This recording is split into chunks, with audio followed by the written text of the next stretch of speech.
It's a lot. Yeah, it's good, bro. Hey, what's up, King Son? Man, you doing it, man. You deserve it, Daddy. You putting in that work. Proud of you. I love you. Yeah. Okay, let's address the elephant in the room, all the allegations. Are you attracted to men or women? It depends on my mood, my vibe. Is it true that you've had sexual relations with Meek Mill? Meek Mill has finally spoken out, revealing a previously hidden chapter of his life with a measured yet powerful voice. He recounted experiences that left him feeling manipulated and marginalized, just as his name surfaced in a high-profile legal dispute connected to Diddy, instantly drawing public scrutiny. The case exposes troubling patterns of influence, coercion, and serious professional misconduct. With Meek named as one of the affected parties, his involvement has intensified an already charged situation, sparking widespread attention and raising pressing questions about what really occurred behind the scenes. And out of this week was a producer that worked with Diddy named Lil Rod, did a lawsuit.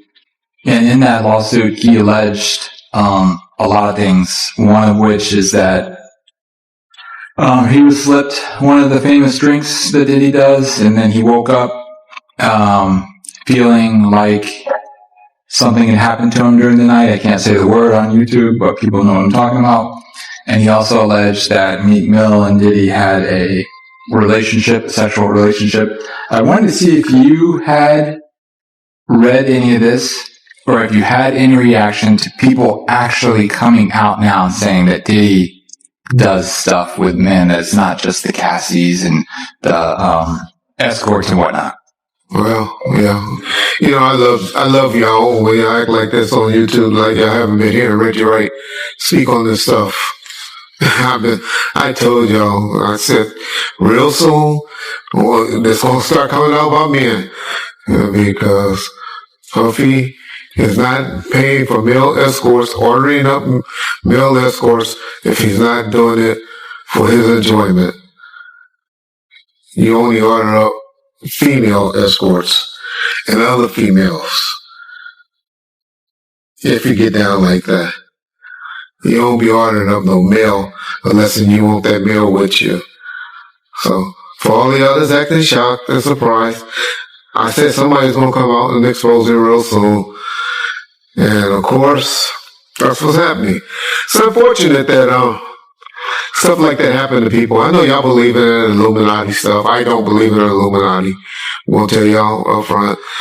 And y'all say now because the powers that be is not protecting Puffy is the reason that these people are coming out and suing them. No, that ain't why.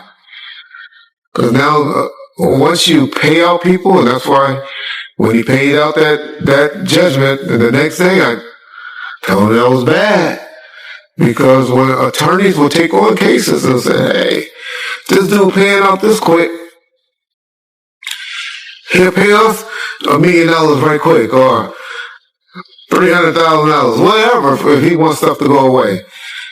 And, you know, I'm sure those insurance companies that he has that mainly, y'all don't know is the one that be paying those things out. I try to educate y'all on, is usually your company insurance companies that pay him out and make these decisions. When you have the business insurance or the businesses, you have the different type of insurance that make you pay out these things.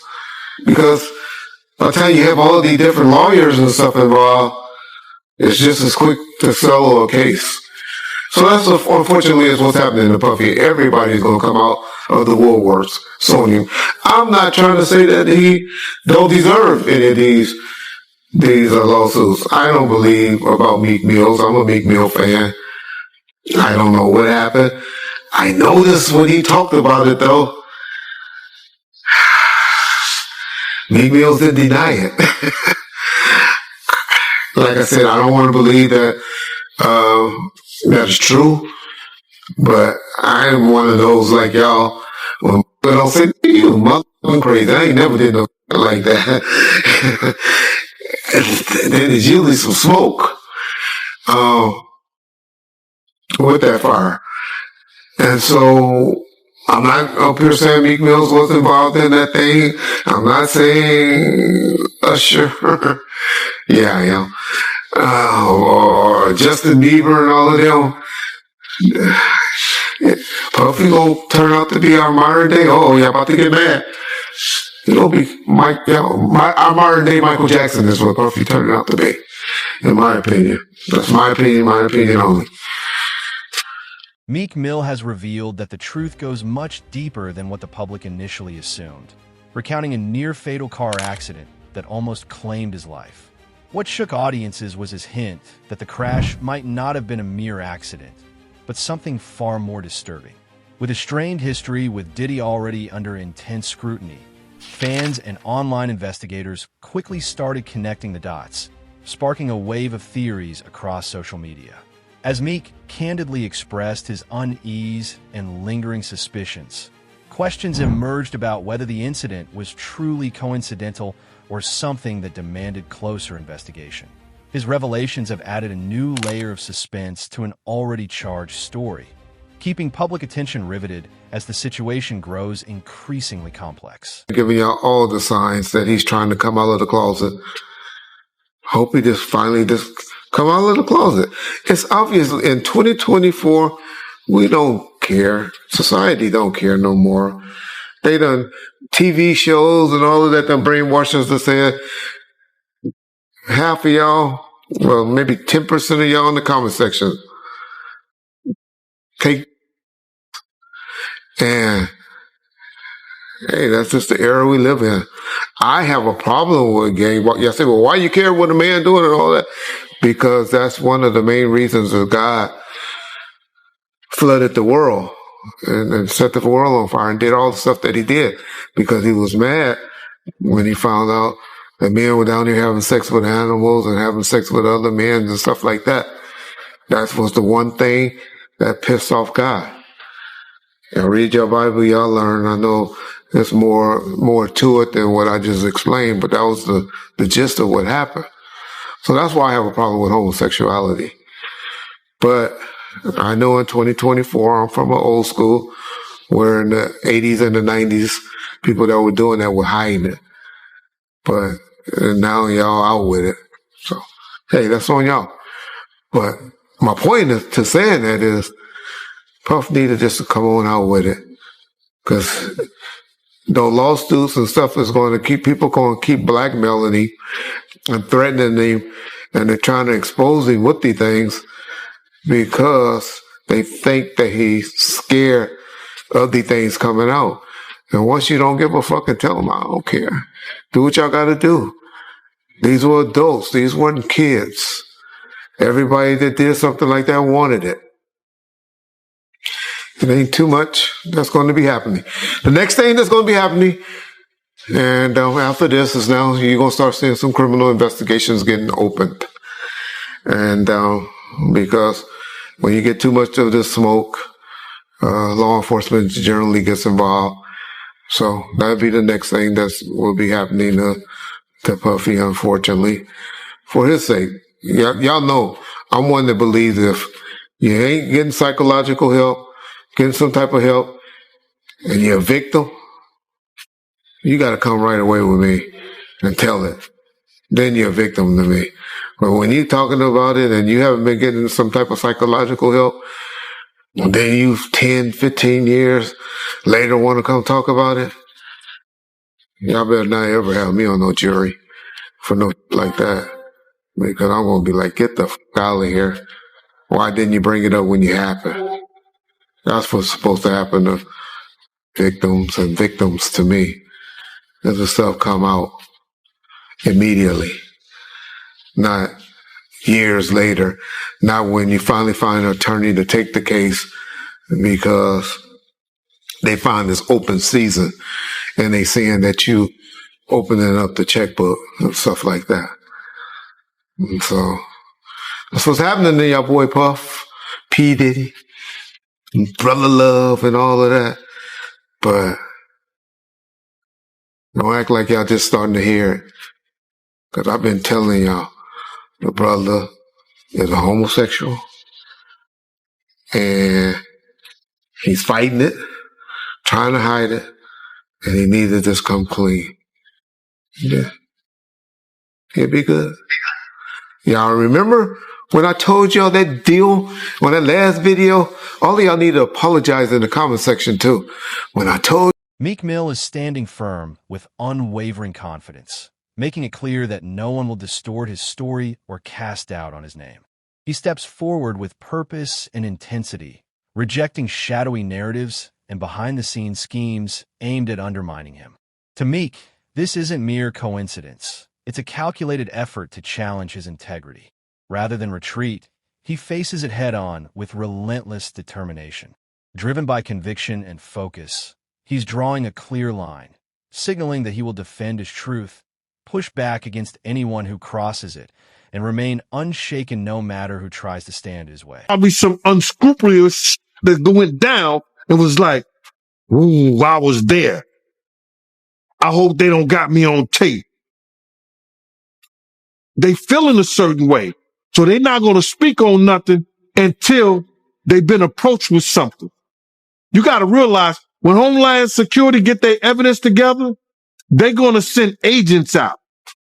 You understand? They might send an agent out to me. Yo, what do you know? What have you heard? What have you seen? What's been going on? You know what I'm saying? You know, did this happen when you was around him? Did this happen back in the day? That's what they're going to want to know.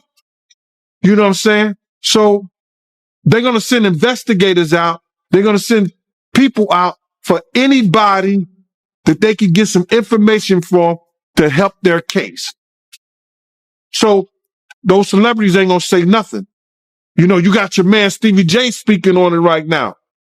He'll be one of the first dudes that they'll probably pull to the side and say, yo, well, you say that your man, I heard you on TMZ say that he never did this and he never did that.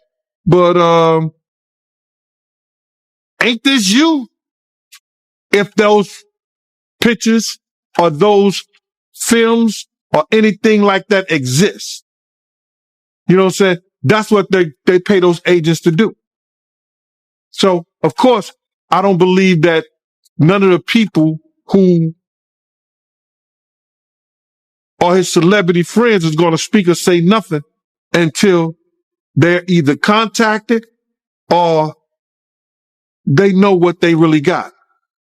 So you feel like they might be worried that they might be on tape at one of Diddy parties doing something they wasn't supposed to be doing? I think that the celebrities that may be worried is because what Lil Rob said.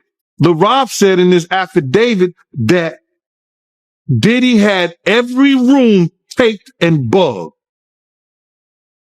Diddy had, yo, bruh, can you imagine he had every room taped and bugged and they found little bugs or little tape recorders? I mean, little those micro, projectors or whatever like that, or video cameras. They found them in the house, bro. So by them having those things in the house and people know there's drugs, there's alcohol, there's loose women, there's loose men, woman on woman, man on man. Meek Mill is finally speaking out about his past with Diddy, offering a candid glimpse into a relationship that once felt like mentorship, but ultimately left him feeling betrayed. With measured intensity, he described how certain experiences pressured him into situations that clashed with his values, leaving a lingering sense of disrespect and imbalance. Without delving into unnecessary details, Meek makes his position clear.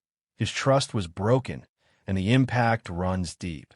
Now, rather than staying silent, he's confronting that history head-on, transforming years of frustration into a determined, empowered effort to reclaim his narrative with honesty, confidence, and unwavering resolve. As well as Usher, but Meek Mill was the one that got real upset. He said, I'm not gay. Like, he's everyone stop asking me if I'm gay. I'm not gay. And then you went in and then he essentially threatened to kill you. So essentially what happened is, we've been, I do long live streams. I'm streaming for like 5-6 hours. Like, when these things are happening, we're not just giving quick takes. Like, I'm going, like, even today, I bought the Christian Combs document, like the entire lawsuit. We're reading it word for word. We want to see because a lot of times on these sites, I've always said, like, I kind of pride myself on trying to go the extra mile. A lot of people just go to, like, say, I don't know, Rolling Stones or Variety, and they see a summary of what's in the lawsuit, and they regurgitate it and even make it even smaller, and they put that out. Yeah. Well, I got time, and people want deep dives, no Diddy.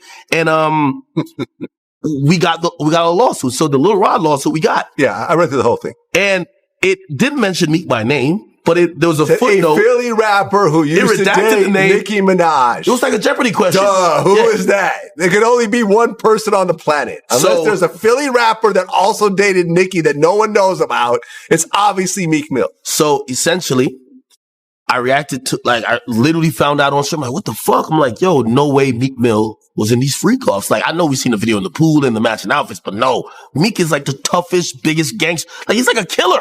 Like, no way he's like getting, you know what I mean, bent over by Diddy, the diddler. So I reacted like, I'm not even believing it. That reaction went viral. And the next day, Meek, as I said, he's a special type of stupid, as 50 would say. He's seen me reacting to it and thought, I made it up. So he's like, yo, you know what I'm going to do to academics when I catch it? Now, previously, me and Meek had a truce. Bro, I remember, because I remember the last couple of times I brought his name, and you're like, hey, listen, me and Meek are cool right now. I don't want to take any shots at him. We had a truce, but Meek and him being so dense and being so dumb, he actually thought that I made up the lawsuit. And by the way, even after he started threatening me, and I said, I didn't make it up. I said, just clear up whatever it is, but I didn't make it up. You know what he said? This is clearly AI generated. I'm like, yo, Meek, Meek is so dumb he couldn't even spell AI.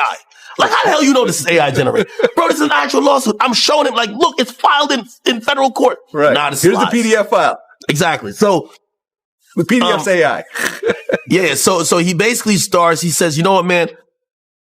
He's like, yo, he starts going like off the deep end. He hasn't even cleared up the rumors yet. Like, rather than saying, hey, this is lies, I'm going to have my attorney, deal with any salacious lies spreading about me like a normal entertainer would. I am not gay or whatever the case is, or I've never been in any sexual situation with Diddy. He says, I'm going to kill you academics. And what I'm going to do is, he says, first things first, he says, someone send me academics address. Like, he said, I'll die to shut you down. Yeah. Then he says, I'm going to die to do it. Then it was so crazy. Which is crazy. Which is a crazy thing to say. Meek he's cut it out. You're not going to die to shut down academics. You're a multimillionaire with a great career and kids. Cut it out. Yeah. Grow up. Meek literally then tweeted out a couple tweets after. He said, well, the governor just called me. And I was just like, this makes like, wait, you're planning a murder online. And the governor calls you to talk you out of it? Like, also, the reason why him and the governor are in cahoots is primarily because he's the guy that they kind of taunt around for prison reform. Okay. Right? Yeah. And he's like, yo, I'm down to die over it. Yeah. The funny thing, I always tell people, I said, this is a gangster rapper paradox when they're threatening a civilian. They say this. Yo, I'm going to kill you, this and third. And if you actually say, all right, I'm not scared of you still, because you usually back out once they say they're going to kill you, because they're a gangster rapper. They rap about spinning blocks, Glocks, and switches. They're the killers of the earth, okay? When you tell me you're not scared of them, they flip it on you. Man, you just trying to trick me out of my position. You trying to send me to jail. Right. He said, I'm going to treat you exactly to the effects of you influencing. I'm gay and I have 3 sons. I'm getting you Addy now. I'm coming. Then he told me he was going to record a video and pee on my steps. And I was like, well, right. I imagine Meek just like sneaking up and like, first I'm like, yo, that's a sexual crime already. And Diddy is already into some shit that you're alleged with. Don't pull out your penis on my property. That's a problem. That's a sexual crime. You can't just whip out your dick anywhere, Vlad. You got to tell these people. Okay. That's a crime. Yeah. So he threatened to come. Don't come with the same dick that you and Diddy been doing whatever with and come pee on my property. Afterwards, he said the governor basically told him that he should stop. Meek Mill has opened up about the heavy emotional toll these experiences took on him, admitting that the pressure and confusion surrounding his situation forced him to seek genuine support just to stay grounded. With clear and steady resolve, he described feeling isolated and targeted, left to navigate the relentless demands of the music industry without protection, all while facing what he viewed as unstable and overwhelming circumstances tied to Diddy. For Meek, this isn't about headlines or industry drama. It's about the unseen burden he carried, the mental strain he endured in silence, and the resilience required to survive it. Now, he's choosing transparency over suppression, speaking openly about how these moments affected his peace, focus, and sense of control, and making it clear that prioritizing his well-being is non-negotiable. I seen today, this girl, Tiffany Red, she said that she was filing a claim against Diddy, but it touched me crazy, man, because the hurt that I seen in her voice, in she crying, man, and she worrying about what this dude could do to her and what he has done to her. Man, listen here. I want to let this young lady know, and I know this is not the place for it, brother, but please allow me to say this to her, man. You know what I'm saying? I started this battle long time ago. And the situation is that, bruh, we already won. This was some spiritual that Pop, the spirit of Pop, the spirit of Big, the spirit of Miss Jones, the spirit of Wolf, all the people that he has done wrong, you know, so Black, all the people that he has done wrong, bruh, is coming to light. We already won this spiritual. What we going through right now with these trials and everybody, you know, with this financial situation and everything like that, all that is superficial. That's the physical part of it. The spiritual part of it was won because Big, Pac, Wolf Mother, all the people that he did wrong, bruh.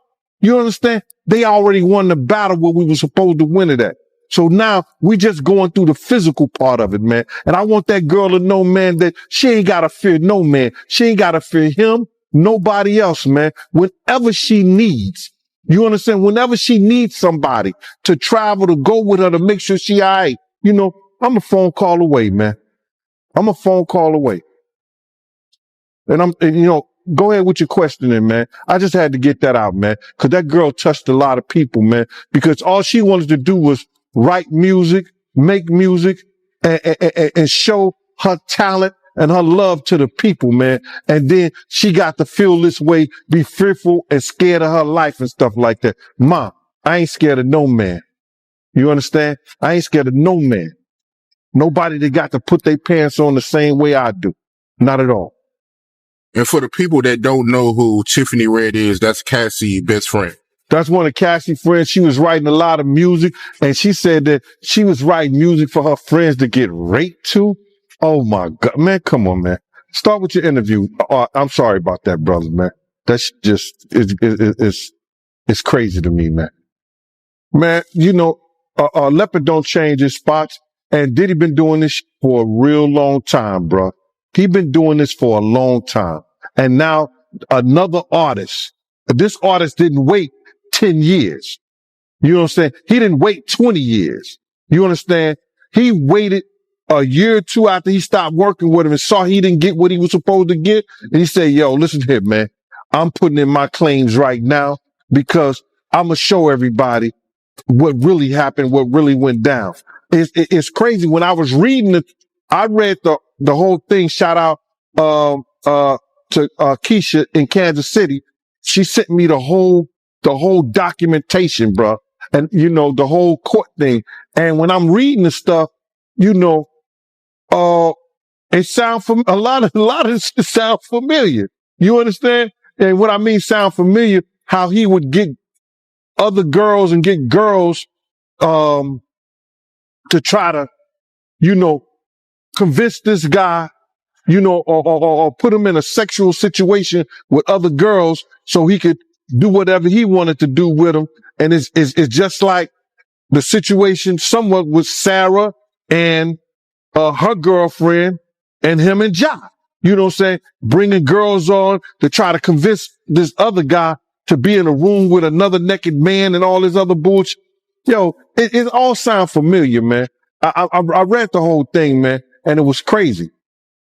And for the people that don't know what you're talking about, because the lawsuit is new, so, some people still catching up with it. Little Rod, he alleges that, Young Miami cousin tried to have sex with him in front of Diddy.